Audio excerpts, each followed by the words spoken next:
네, 인사하겠습니다. 안녕하세요.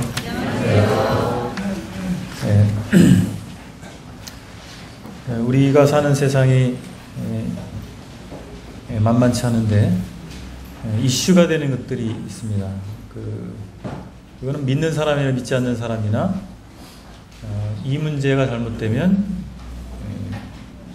성공했다가도 한순간에 추락할 수 있는 문제인데, 형제자매님들 인생에서 정말 조심해야 될 두 가지, 그러니까 뭐라고 생각하십니까? 두 가지를 얘기한다면 조심해야 될 것. 첫 번째가 돈이죠. 정치인들뿐만 아니라 돈 때문에 문제가 되는 경우가 많이 있지 않습니까? 두 번째는 성입니다. 성. 그러니까 돈과 성은 인류 역사 가운데 계속 이슈가 되어 왔고, 오늘날 우리 사회에서도 이 문제가 계속 이슈가 됩니다. 사회 문제가 되고, 개인의 한때는 명망이 있었던 사람들이 추락하기도 하고, 그렇게 되는 이유가 여기에 있습니다. 사람들이 가지고 있는, 부모로부터 유전받아서 태어날 때부터 가지고 있는 성품들이 있잖아요. 그 성품들 중에서 죄성이라는 게 있습니다. 우리는 성경을 믿고 성경에 나타나 있는 인간 존재가 어떻게 됐는가, 타락 이후에, 인류 타락 이후에 어떻게 됐는가를 알고 있기 때문에, 성경에 의하면 아담 이후로 태어난 모든 사람들은 그 죄를 유전받았다라고 하는 것입니다. 그 죄성이라고 하는 것을 다 가지고 있고, 그 죄성이라고 하는 것은 성품이기 때문에 우리의 생각을 사로잡고 우리의 삶을 사로잡을 수가 있다라고 하는 것입니다. 그래서 저는 오늘 이 7번째 계명, 10계명 중에서 7번째 계명에 있는 이 말씀을 통해서 바로 이 성에 관한 문제에 대해서 우리가 어떻게 균형 잡힌 안목을 가져야 될 것이고, 무엇을 조심해야 될 것인가, 이런 부분을 살펴보길 원합니다. 말씀 출애굽기 20장 14절과 신명기 5장 18절의 말씀인데요. 아주 간단하게 되어 있습니다. 주보에도 다 있죠. 7번째 계명이 뭔가요? 같이 한 목소리로 말해볼까요? 시작. 간음하지 말라. 제7계명이 금하는 것은 바로 이 성에 관련된 부분인데, 먼저 생각해 볼 수 있는 것은 음행의 죄입니다. 음행. 성경에서는 모든 종류의 성적인 범죄를 음행이라고 표현하고 있습니다. 그러니까 모든 종류의 성적 범죄다, 이렇게 이해하시면 좋겠습니다. 성경의 대전제는 성을 하나님께서 창조하셨다라고 하는 것입니다. 성을 인간에게 주셨다라고 하는 거예요. 그리고 그 성은 결혼이라고 하는, 혼인이라고 하는 울타리 안에서만 사용하도록 되어 있습니다. 여러분, 불이 인류에게 많은 혜택을 줬잖아요. 불을 사용하시죠. 형제자매님들 집에서도 불을 사용하시죠. 근데 그 불이 아무데나 있어도 됩니까? 아니, 정해진 곳에만 있어야 됩니까? 아주 유익한 것이지만 불은 한정된 곳 안에서만 있을 때 우리에게 유용합니다. 그렇죠? 가스레인지 안에만 있을 때 유용하죠. 그 불이 가스레인지를 벗어나는 순간 재앙이죠. 그렇지 않습니까? 똑같습니다. 성이라고 하는 것은 결혼이라고 하는 울타리 안에 있을 때 유용한 거예요. 그렇게 사용하도록 하나님이 우리에게 주신 겁니다. 그런데 그 울타리를 벗어나는 순간 재앙이 되는 것이죠. 우리가 잘 아는 창세기 1장 27절에 이렇게 말씀하고 있습니다. 하나님이 자기 형상, 곧 하나님의 형상대로 사람을 창조하시되 남자와 여자를 창조하시고, 남녀를 창조하신 거예요. 그러니까 남성이라고 하는 성과 여성이라고 하는 성을 창조하신 거예요. 28절에는 그 이유가 나옵니다. 생육하고 번성하고 땅에 충만하도록 하기 위해서 그렇게 하셨습니다. 그리고 삼위일체이신 하나님께서, 삼위일체 이해는 안 되지만 우리가 믿을 수 있잖아요.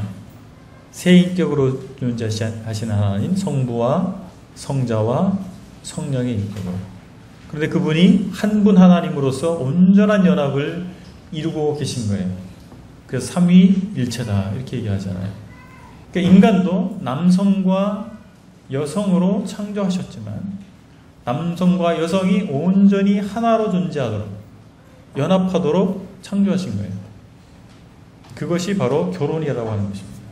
그리고 그 안에서 서로의 사랑을 나누고 확인하는 방법으로 하나님이 주신 것이 성이라고 하는 것입니다.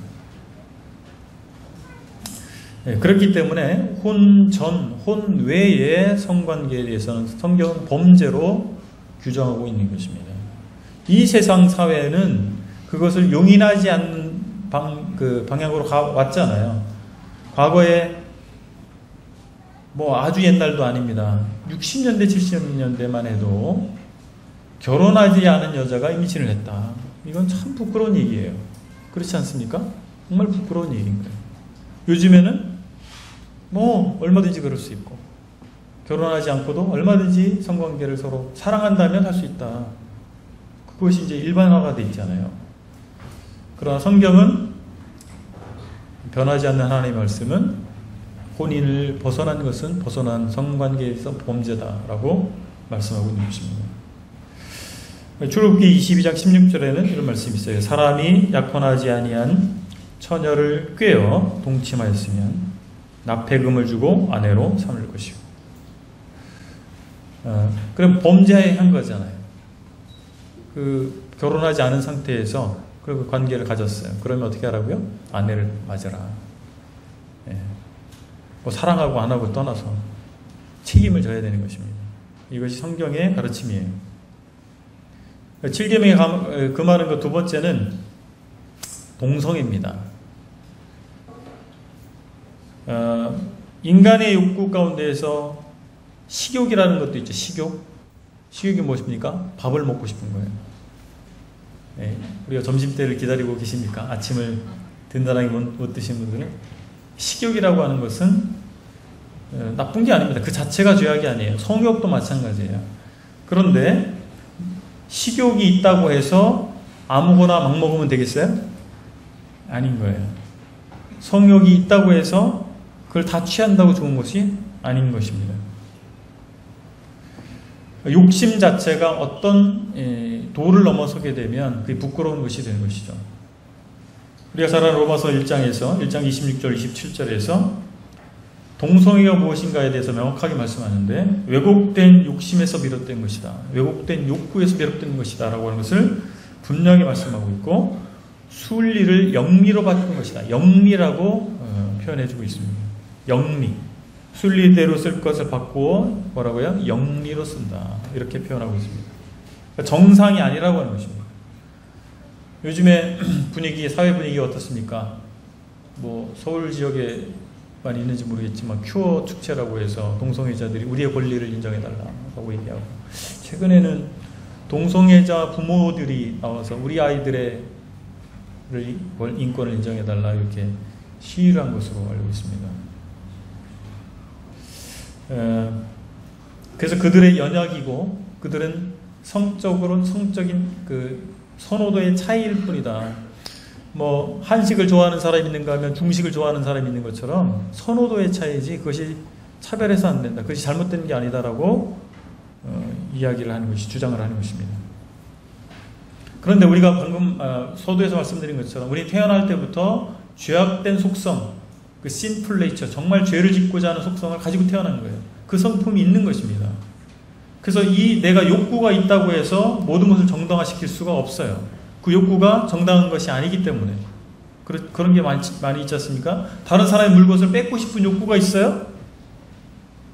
그럼 뺏어도 되는 거예요? 그렇지 않잖아요. 동성에 대한 성적인 욕망이 있어요? 그럼 그것이 자연스러운 걸까요? 용납해도 되는 것일까요? 그러니까 똑같은 논리입니다. 우리가 그 사람의 인격 자체를 모독해서는 안 되겠죠. 그러나 그가 가지고 있는 그 욕망 자체를 용납할 수 없다라고 하는 것입니다. 그것을 인정해 줄 수 없다라고 하는 것입니다. 그것은 다루어져야 되는 것이죠. 하나님의 말씀의 기준을 해서 다스려져야 된다라고 하는 것입니다. 다스려져야 된다. 용납하고 용인될 수 있는 문제가 아니라고 하는 것입니다. 남자와 여자로 창조하셨잖아요. 그렇죠? 만약에 동성애가 가능한 것이라면 여자를 굳이 창조할 필요가 있겠습니까? 태초에 하나님께서 남자만 청소하고 마셔야죠. 그렇지 않다라고 하는 것입니다. 남자가 부모를 떠나, 혼인에 대해서 창세기 2장 24절에서는 남자가 부모를 떠나 그 아내와 합하여 둘이 한 몸을 이룰지로다. 이렇게 분명히 말씀하고 있는 것입니다. 생육하고 번성할 수 있는 것은 동성간에는 불가능한 일입니다. 그렇습니까? 예. 근데 뭐 입양하면 되지. 그러면 그 입양한 그 아이는 어떻게 태어났어요? 남녀의 그죠? 부부 관계를 통해서 태어난 거예요. 인류는 만약에 동성애가 일반적이 되면 인류는 사라질 거예요. 그렇지 않습니까? 자식을 낳을 수 없는 거예요. 자식 낳는 것이 성의 유일한 목적은 아닙니다만 하나님께서 성을 창조하신 것들을 보면 동성애를 하나님 용납하시지 않는다라고 하는 것을 분명히 알 수가 있습니다. 동성 간의 결혼, 성관계 모두가 하나님 앞에 죄인 것이죠. 범죄인 거죠. 그래서 요즘에 나타나고 있는 동성애 문제, 이것은 의학적으로도 맞지 않는 것이고 성경적으로 도덕적으로도 용인될 수 없는 거예요. 마치 그것은 정치적인 것과 연결이 되어 있다라고 봅니다. 저는 안타까운 것이 우리나라 이제 보수주의와 진보주의가 있잖아요. 정치적으로 진보적인 정치하는 사람들의 긍정적인 측면이 얼마든지 있습니다. 그런데 이 동성애가 거기에 다 결탁이 되어 있는 거예요. 동성애 문제라든지 이런 것들이. 그러면 많은 기독교인들이 그들의 다른 연애들은 다 인정해 줄 수 있지만 동성애 문제가 딱 걸려 있으면 표를 줄 수가 있겠어요? 네, 이런 문제가 있는 겁니다. 정치적 전제를 가지고 시작한다라고 하는 것입니다. 그리고 개인적인 경험에 의존하고 있다라고 하는 것입니다. 내가 그런 것을 가지고 있어. 그런 동성애를 가지고 있는 사람들의 이 발언이나 이런 것들을 종합해 보면 자기가 경험해 보니까 나는 어렸을 때부터 그랬다는 거예요. 어렸을 때부터. 그런데 이제 그것을 그렇게 이해하는 사람들도 있지만 많은 의학적 소견을 보면 그렇지 않다라고 하는 것입니다. 그러면 어렸을 때부터 그런 성적 지향성을 가지고 있으면 어떻게 해야 돼요? 그걸 치료를 해야 돼요. 치료를 해서 정상적인 범위 안으로 들어올 수 있게 해줘야 되는 것이지, 그것을 넌 그렇게 태어났으니 그렇게 살아라, 그렇게 말할 수 있는 건 아니지 않습니까?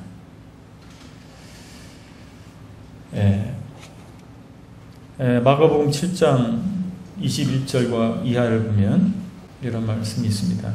속에서 곧 사람의 마음에서 나오는 것은 악한 생각, 곧 음란과 도둑질과 살인과. 뭐예요? 우리 속에서 악한 것이 나온다는 거죠. 그래서 우리 속에서 발언했다고 해서 그것을 다 정상으로 볼 수 없다라고 하는 거예요. 다 자연스럽다고 볼 수 없는 거예요. 우리 속에서 뭐가 나온다고요? 악한 것이 나온다라고 하는 것이죠. 성경에서는 욕망, 그 다음에 뭘 지향하는 것, 어떤 행위, 이것들이 다 연결되어 있다라고 가르칩니다. 분리되어 있지 않아요. 그래서 내 속에 있는 욕망에 대해서도 성경적으로 검증해 볼 필요가 있다라고 하는 것입니다. 내 속에 어떤 욕구가 일어났어요? 그래서 하나님의 말씀에 합당하냐? 라고 하는 것을 검증해 볼 필요가 있고, 그 욕구라고 하는 것이 행동으로 이어지는 거예요. 그래서 모두가 다 중요하다라고 하는 것입니다. 어떤 분노가 있어요. 이기적인 어떤 마음이 있어요. 그 욕구가 좋은 건가요? 잘못된 것이죠. 이기적인 거, 다른 사람을 막 해하고자 하는 거, 그런 것이 내 속에서 막 일어나잖아요. 그거 다 자연스럽게 본성이니까 다 인정해 주자, 그렇게 할 수 있습니까? 그럼 이 세상은 무법천지가 될 겁니다. 이런 부분에 대해서 우리가 잘 생각해 봐야 되고, 우리가 나도 모르게 무의식적으로 나는 그렇게 지향성을 가지고 태어나서 나는 그러고 싶지 않은데, 의식적으로는 그러고 싶지 않은데 무의식적으로 자꾸 그렇게 되기 때문에 이건 어쩔 수 없다라고 얘기한다면, 성경에서 말씀하고 있는 무의식적으로 짓는 범죄도 범죄라고 성경은 말씀하고 있다라고 하는 것입니다. 예레미야 5장 14절 이하에 속건죄의 규례가 나옵니다. 속건죄, 속죄죄가 있고 속건죄가 있잖아요. 속건죄는 그 죄의 범죄 그 사실 그 자체 때문에 드리는 제사인데, 15절에 보니까 이렇게 말씀합니다. 누구든지 여호와의 성물에 대하여 부지 중에, 뭐라고요? 부지 중에 범죄하였으면 여호와께 속건제를 드려라 이렇게 말씀하고 있습니다. 근데 잘 모르고 했다 이거예요. 무의식 중에 할 수도 있다는 거죠. 그러나 그것도 범죄는 범죄다라고 하는 것입니다. 7계명이 금하는 것 세 번째는 중혼과 이혼입니다. 중혼은 뭐예요? 겹쳐서 결혼한다는 거예요. 결혼 2번 한다는 얘기예요. 이중적인 결혼이다 이 말이죠. 그게 뭡니까? 옛날에 일부 다처제가 있었죠. 우리나라 조선시대에도 권색계나 있는 사람들은 자기 처가 있고 첩이 있잖아요. 그죠? 첩도 뭐 2~3명씩 두기도 하고. 그 홍길동전이 그래서 나온 거잖아요. 아버지를 아버지라 부르지 못하는 서자. 서자란 말이 정실 부인의 자식이 아닌 경우는 서자죠. 첩의 자식, 서자예요. 관직에 등용도 안 됐습니다. 그런 문제를 막기 위해서 사실 한 건데 이중적이죠. 첩을 두도록 허용하기도 하면서 첩의 자식은 관직에 등용을 안 시키는. 성경에도 있지 않습니까? 많은 족장들, 믿음의 사람들이 첩을 데리고 살았어요. 처가 여러 명이었어요. 그러면 성경에 그게 있기 때문에, 성경이 있으니까 우리 다 그걸 의인해야 된다 이렇게 주장하는 사람도 있습니다. 몰몬교라고 아세요? 몰몬교. 여기는 일부 다처제를 인정해요. 구약 성경에 다 보니까 믿음의 족장들이 다 일부 다처제를 했지 않냐. 그 지금도 가능하다 이렇게 얘기를 합니다. 그런데 구약 성경에는, 구약 성경뿐만 아니라 모든 성경에는 인류의 여러 가지 형태의 범죄 사실도 다 기록하고 그들의 행위들이 다 기록되어 있어요. 그것이 그러면 기록됐다고 해서 우리가 그렇게 해도 된다라고 하는 가르침은 아니라고 하는 것입니다. 구약의 여러 족장들이 여러 아내를 거느린 사람 중에 대표적인 사람이 누가 있어요? 야곱. 라헬을 사랑했지만 레아를 첫 번째 부인으로 맞을 수밖에 없었던 비운의 러브스토리가 있잖아요. 근데 이 레아와 라헬만이 아니고 레아와 라헬이 또 시기 질투를 하면서 자기 여종을 또 자기 남편에게 주고, 그래서 참 많은 여자를 거느린 야곱이잖아요. 이 남자분들 좀 부러우신가요? 근데 그 풀스토리를 아셔야 돼요. 자식들을 많이 얻었어요. 그래서 근데 그 무슨 일이 났습니까? 서로 죽이려고 하고 팔아먹고, 그 팔아먹긴 죽임 당할 뻔하다가 그 팔려간 사람이 누구예요? 요셉이죠. 그 집안에서 그런 일이 벌어진 거예요. 다윗도 아내가 여러 명이었죠. 다윗 집안에서 무슨 일이 났습니까? 이 형제 자매 간에 강간을 하고 서로 죽이고, 얼마나 많은 사람을 죽였어요? 서로가 왕자끼리 죽이고. 그 끝까지 보셔야 됩니다. 그 안에서 벌어지는 시기와 질투와 상처와 이런 고통스러운 상황들, 이런 것들이 그래서 벌어진 거예요. 그 가운데서 벌어지는 겁니다. 하나님께서는 한 남자와 한 여자를 창조하신 거예요. 둘이 합하여 하나가 될지니라. 셋이 하나가 되기가 얼마나 어려운지 아시죠? 친구 둘이 있을 때는 참 좋은데 3명이 딱 되잖아요. 참 이게 어려워요. 부부도 둘입니다. 부부는 2명이에요. 3이 되거나 4이 될 수가 없는 것입니다. 이혼 같은 경우는 어떻습니까? 하나님께서 이혼을 성경에 보니까 이혼도 허락돼 있네? 뭐 그렇게들 생각하시는 경우가 있어요. 그것은요, 우리의 완악함을 인하여 어쩔 수 없이 허용한 거예요. 우리가 너무나 죄악되어 있기 때문에 어쩔 수 없이 허용되어 있는 것이 성경에 나타난 이혼입니다. 믿음 안에 있는, 요즘에는 믿음 안에 있는 사람들도 하도 이혼을 많이 하니까 기독교 상담학 이런 쪽에서는요, 이혼에 대한 상담, 이혼자들을 위한 케어, 뭐 이런 것들에 대한 이야기들이 있어요. 그럼 이혼에 대해서 우리는 어떻게 이해해야 되겠습니까? 하나님께서 성경에 이혼을 허용되는 2가지를 제시해 주셨습니다. 첫 번째는 상대방이 간음을 했을 때예요.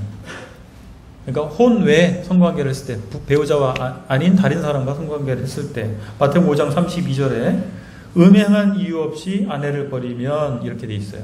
그러니까 이 문맥을 잘 보셔요. 이 표현을 잘 보셔야 돼요. 음행한 이유 없이 아내를 버리면, 아내를 버리지 말라는 거예요. 포인트가 음행하면 아내를 버려도 된다. 이게 포인트가 아니라 아내를 버리면 안 된다는 거예요. 그런데 음행했다면 어쩔 수 없이 허용을 할 수 있다. 그거지 음행하면 그래 이혼할 수 있어. 이혼 사유 성경에 나와 있지 않냐? 이렇게 주장할 수 없는 것입니다. 내 배우자가 음행했어. 그럼 당장 이혼 사인해. 성경에도 나와 있잖아요. 그걸 정당할 수 없는 거예요. 그 문맥을 잘 보셔야 해요. 그 뉘앙스를 잘 보셔야 됩니다. 두 번째는 믿지 않는 배우자가 그 신앙의 문제로 이혼을 요구할 때, 고린도전서 7장 15절에 혹 믿지 아니하는 자가 갈리거든 갈리게 하라. 그러면 그래 믿지 않는 배우자가 당신 교회 다닌 것 때문에 나 이혼하고 싶다. 그래 오케이. 그래서 그렇게 사인하라는 의미인가요 이게? 그 같은 구절을 쭉 읽어보면 그러나 하나님은 화평 중에서 너희를 부르셨느니라. 뭐라고요? 화평하라는 거예요. 화평을 원칙이에요. 그냥 막 이혼하라는 게 아닙니다. 어쩔 수 없다면 그런 경우에 허락해 주겠다 이거예요. 음행의 문제, 또 믿지 않는 배우자가 이혼을 요구할 때, 신앙의 문제를 가지고 그럴 때 어쩔 수 없이 그럴 수는 있으나 하나님의 원 마음은 무엇입니까? 이혼하지 말라는 거예요. 이혼을 할 수 있다라는 생각을 딱 갖는 순간요, 당위성을 찾기 시작합니다.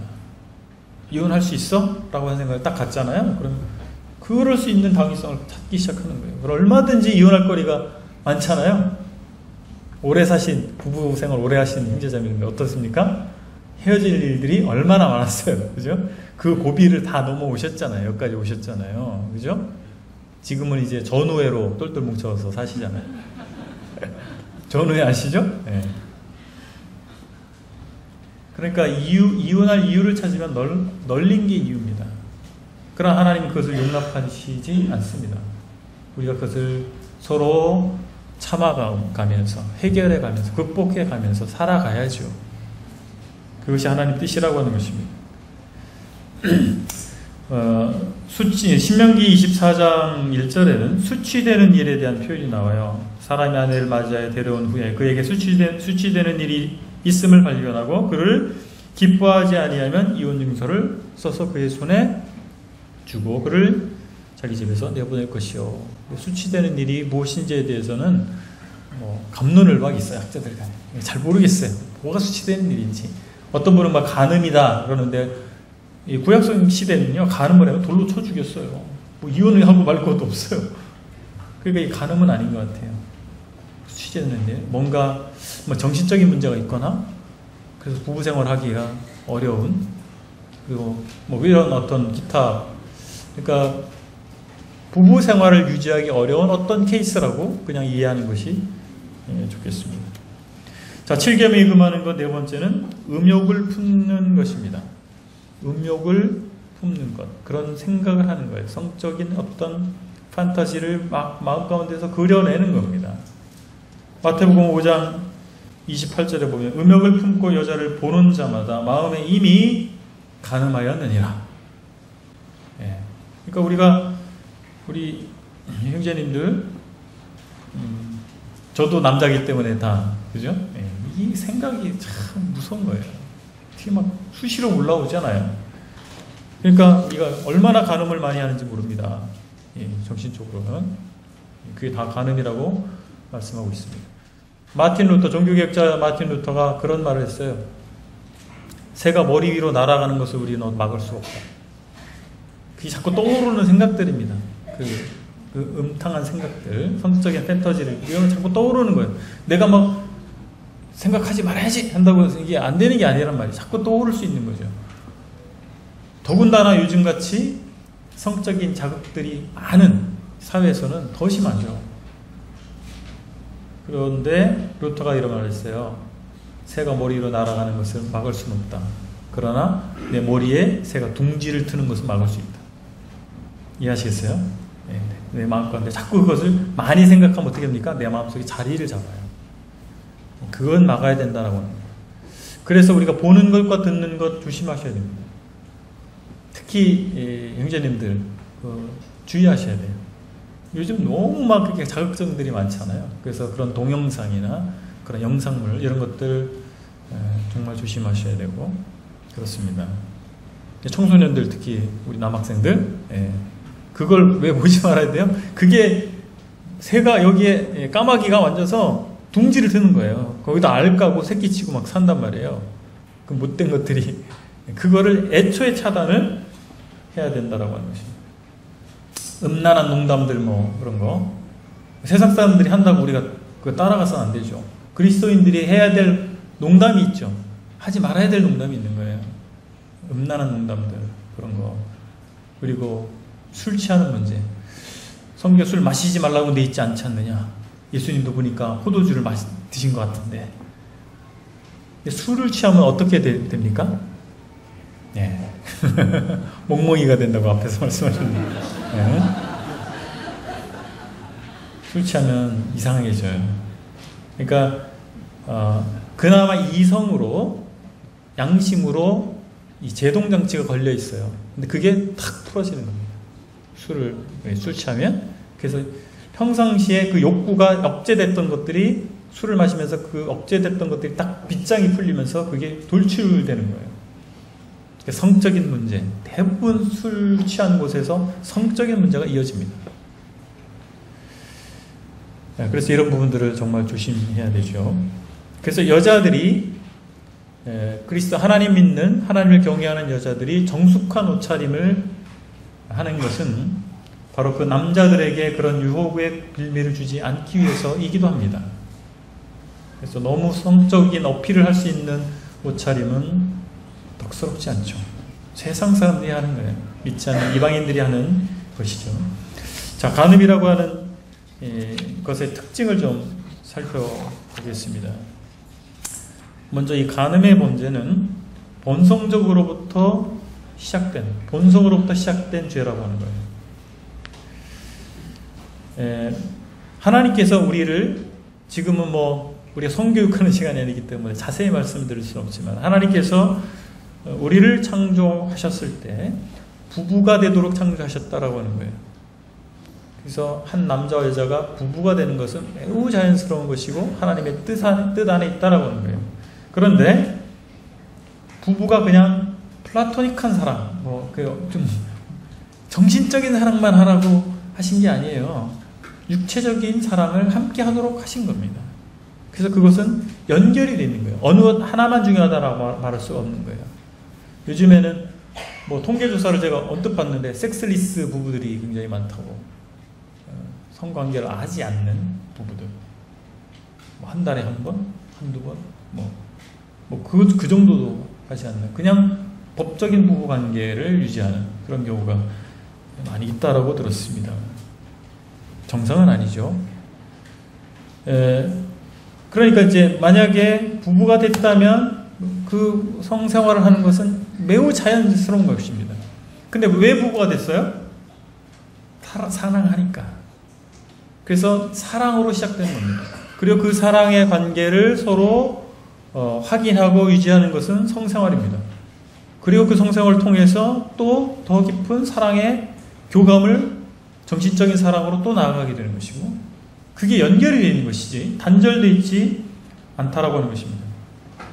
육체적인 쾌락만을 위해서 성을 탐닉하게 될 때 만족이 없어요. 만족되지 않습니다.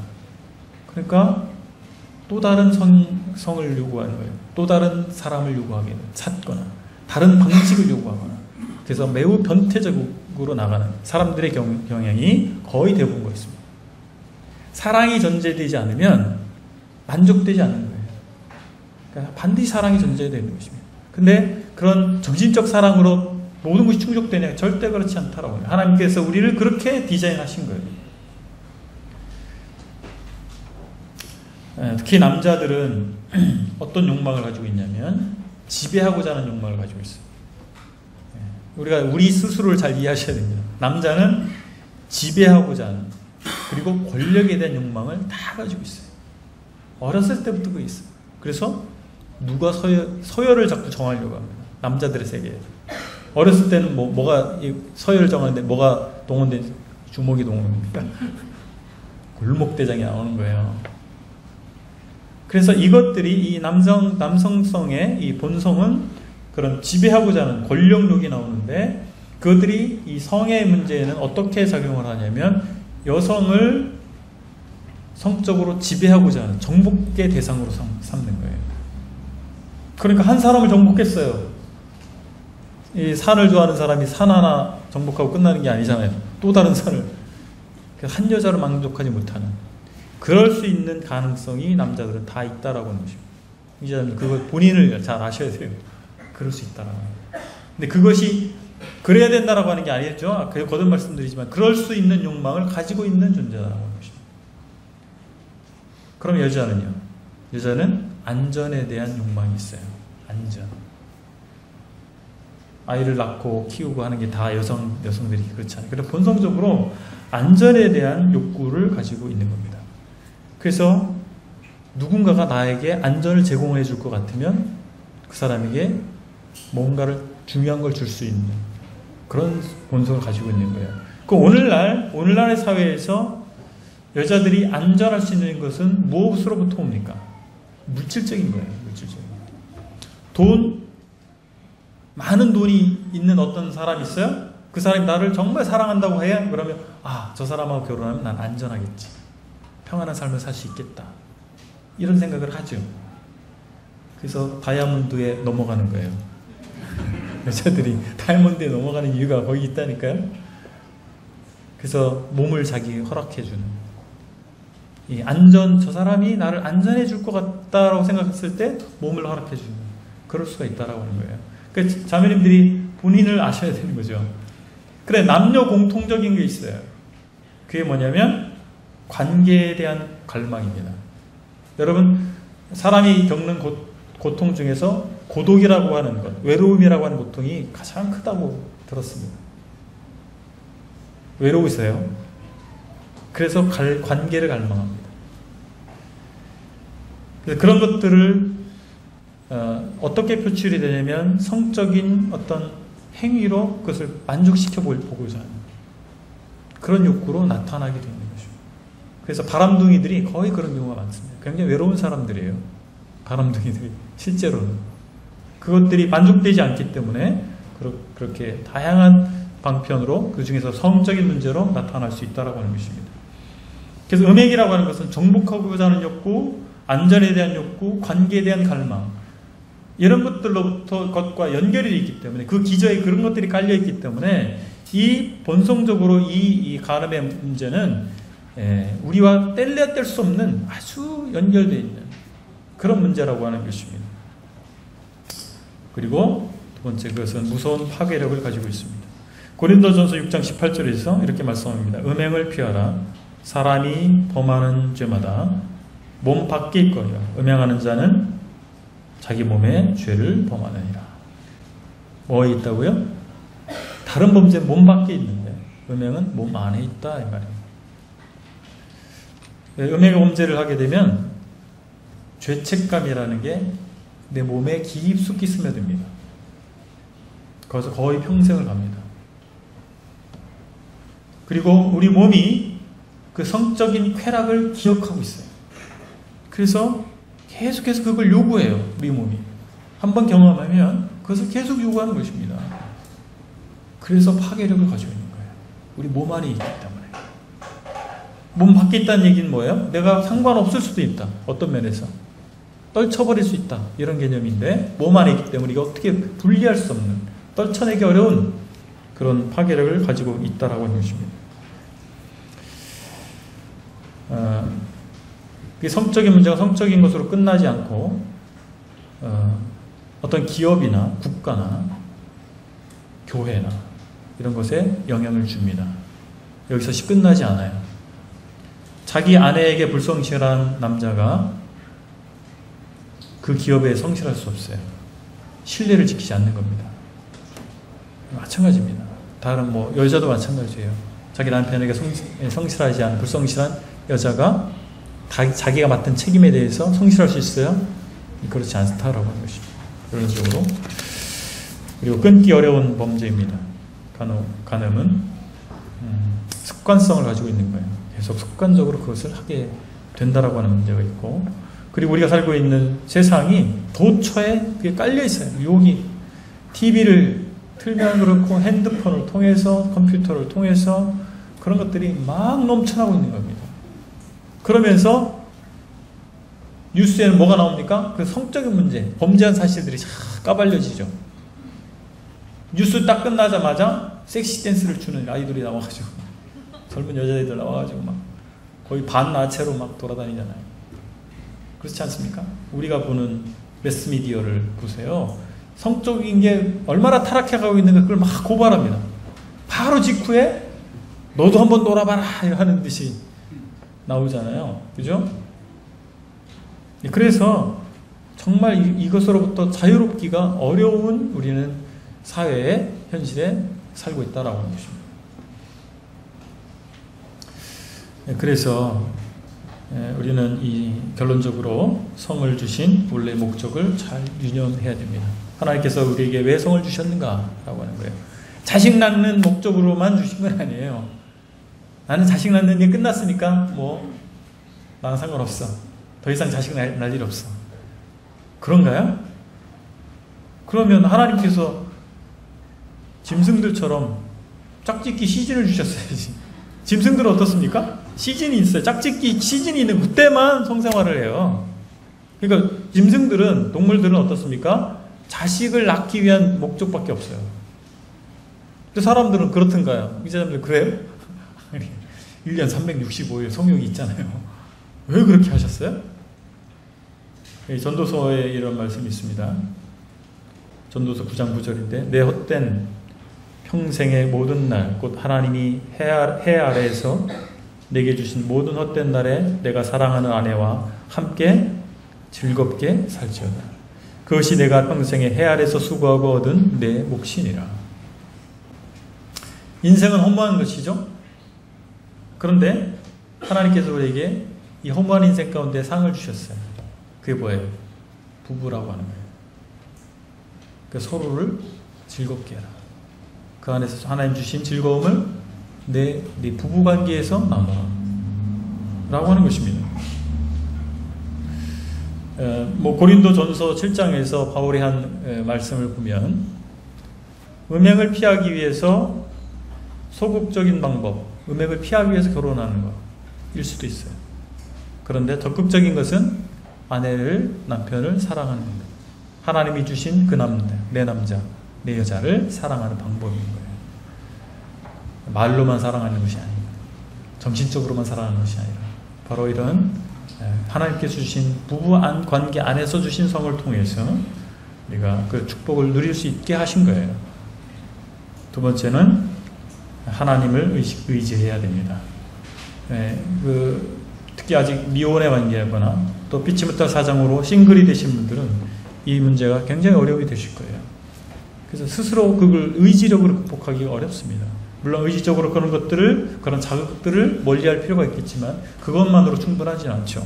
그래서 하나님을 의지해야 됩니다. 하나님께서 우리의 연약함을 지켜주시도록, 우리에게 새로운 힘을 주시도록, 그걸 극복할 수 있게 해주시도록 우리가 기도해야 될 것입니다. 우리가 넘어질 경우가 있어요. 그런데 포기하시지 마시고, 기왕 이렇게 된 거 그냥 끝까지 갈란다. 결코 그게 하나님 원하시는 게 아니에요. 넘어지면 일어나야죠. 포기하지 마시고 다시 일어서서 하나님 저를 도와주십시오. 제게 다시 기회를 주십시오. 이렇게 해서 일어나셔야 됩니다. 이 성의 문제, 이것은 우리가 정말 극복하기 어려운 문제고 많은 믿음의 선배들 중에도 이것 때문에 걸려 넘어진 분들이 왕왕 있어 왔습니다. 우리 인생이 마치는 그날까지 여러분 하나님께서 주신 성을 잘 믿음 안에서 또 혼인 안에서 잘 사용할 수 있게 되기를 바라고 또 걸려 넘어지는 우리가 없도록 됐으면 좋겠습니다. 기도하시겠습니다. 아버지 하나님, 이 시간에 7번째 계명 간음하지 말라라고 하는 말씀을 주셨는데 하나님께서 우리 인간을 위해서 축복하시기 위해서 주신 것이 성인데 타락한 이후에 그것을 다른 쪽으로 사용하게 되고 우리 욕망의 방법으로 사용하게 되고 또 범죄의 방법으로 사용하게 됐던 것을 봅니다. 아버지 하나님, 그런 하나님께서 주신 이 축복을 바로 이해할 수 있게 하시고 또 혼인을 귀히 여기는 저희가 될 수 있도록 은혜 베풀어 주시기를 원합니다. 세상에 휘둘리지 아니하고 바른 그리스도인으로서의 삶을 살아가는 저희가 될 수 있기를 원합니다. 우리 주 예수 그리스도 이름으로 감사하며 기도했습니다. 아멘.